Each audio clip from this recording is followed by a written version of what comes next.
Бүгін Сарыағашқа келдік. Бұл қай ауыл еді?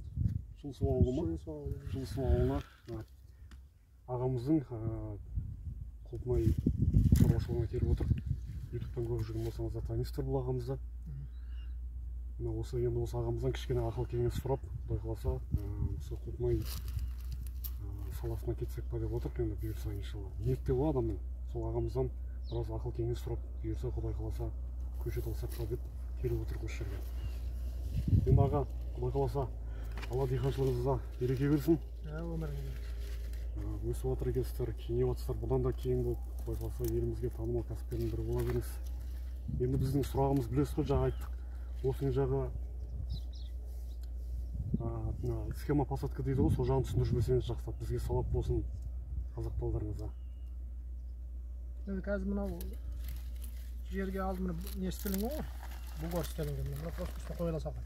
Негізі мынау болу керек. Қарапайым түрі бізге, иә. Жерге осыған егіледі. Мынау келешектің тірлігі. Жерге егілгенде міне бұлғар үйіліп, үсті 50 сантиметр үстіне жер. Астыңғы жағы 70 сантиметр. Биіктігі 20-25. Соған екі қатар егіледі, шахматтың порядка. Екі кабель тасталып, мына жерден бір кабель, мына жерден бір кабель тасталып, уже мына жерден кесіліп, шахмат былайша айтқанда, былайы 25, былайы 25. Стандарт. Мынандай 25-30, былайы 25. 20-25 сортына қарай, қанша уақыт ұстайтынын қарай егіледі. Стандартный 25-25. 25-25 егілгенде 50 мың гектарына көшет кетеді.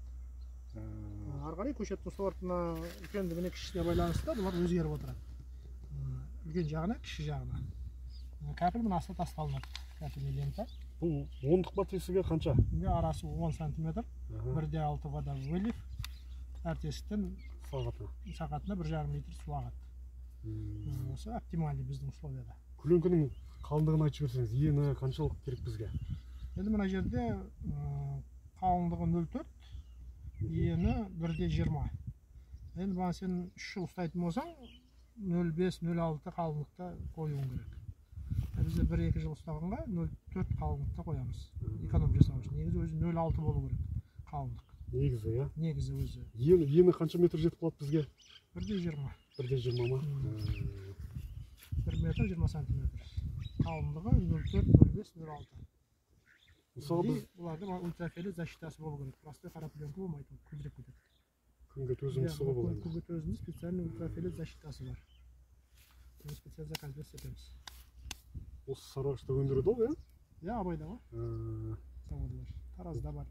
Бұны енді көшетін алып, мысалға сізден алып, қай айда егеміз? Көшет август айында егіледі ғой. Көшеттер август айында егіледі. Суару жағы қалай болады? Күніге ма еккен кезде бірінші тамыр алғанша жиі суаратын жағымыз мүмкін.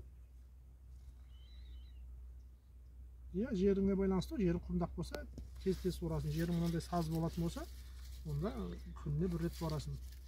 Басында еккен уақытта 2 рет, 3 рет суаруға болады. Тамыр атып алғанша. Ары қарай суды азайтасың. Енді су көп ұстай берсең, шірей бастайды. Тамыр бір аптада, қасиетіне көшет еткенде бір аптада тамыр атады.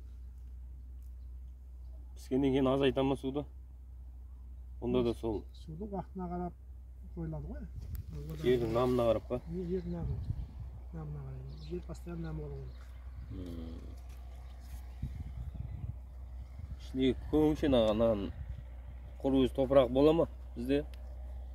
Топырағын құнарлы болса болады. Биогумусты араластырсақ бола ма? Биогумус таза болса болады араластырсақ. Бұл кез араластырғанда тек лункасынан саламыз ба? Мен оған өзім араластырғаным жоқ. Жерге да, мен жерге ештеңе бермеймін. Тек амофос берем болды. Егер көң салсаң, ол жақсы шірімеген болса, пленка жауып су қойғанда мына әше қызиды. Қызып, бағанағы сен тамырын күйдіреді ыстықта еккен кезде. Испарение болады. Иә, сол үшін таза шіріген көң болса болады. Бұлайша көп жылдық. Иә, көп жылдық. Бұлайша қыздырып жібереді ішін. Тамырын күйдіріп жібереді. Білмейтін көң болса. Сол үшін біз оны салмаймыз. Өзіміз.